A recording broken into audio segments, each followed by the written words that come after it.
আসসালামু আলাইকুম রহমতুল্লাহ। আলহামদুলিল্লাহ। হ্যালো বন্ধুরা, ভালো আছেন? আমি ভালো আছি।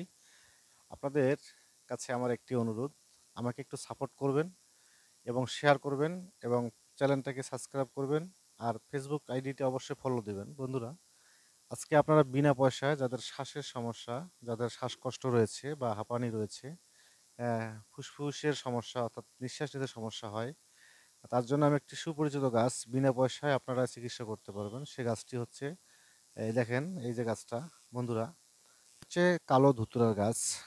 কালো ধুতুরা দুই রকমের হয়, একটু হালকা কালো, একটি বেগুনি রকমের কালো, একটা কালো একদম ফল সহ কালো হয়।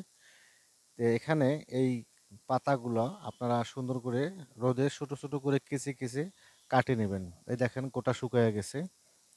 তো এর বীজ দিয়ে অনেক ঔষধি গুণাগুণ অনেক রয়েছে। আপনারা এগুলো বেশি আহ, মানে কেউ এই গাছটির সঙ্গে মানে অর্থাৎ মাতাব্বরি করবেন না, কারণ এই গাছটি একটি আহ, অনেক শক্তিশালী একটা ঔষধি গাছ। এটা দিয়ে মানুষের ক্ষতিও হয়, ভালো হয়। তাই আমরা ভালোর দিকে দেখব।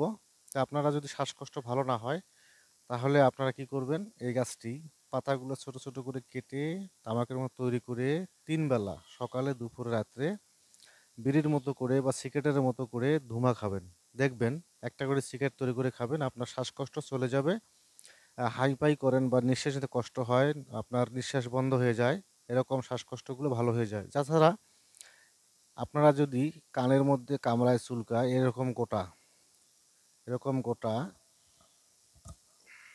আপনারা হাঁড়ি তৈরি করে সরিষার তেল ভাজিয়ে যদি কানে দেন, কানের ব্যথা ভালো হয়ে যায়, কান পাকা ভালো হয়ে যায়। বন্ধুরা, এটা সুন্দর একটি টিপস, আপনারা অবশ্যই ব্যবহার করবেন, আপনাদের কাজে লাগবে ইনশাল্লাহ। ভালো থাকবেন, আল্লাহ হাফেজ।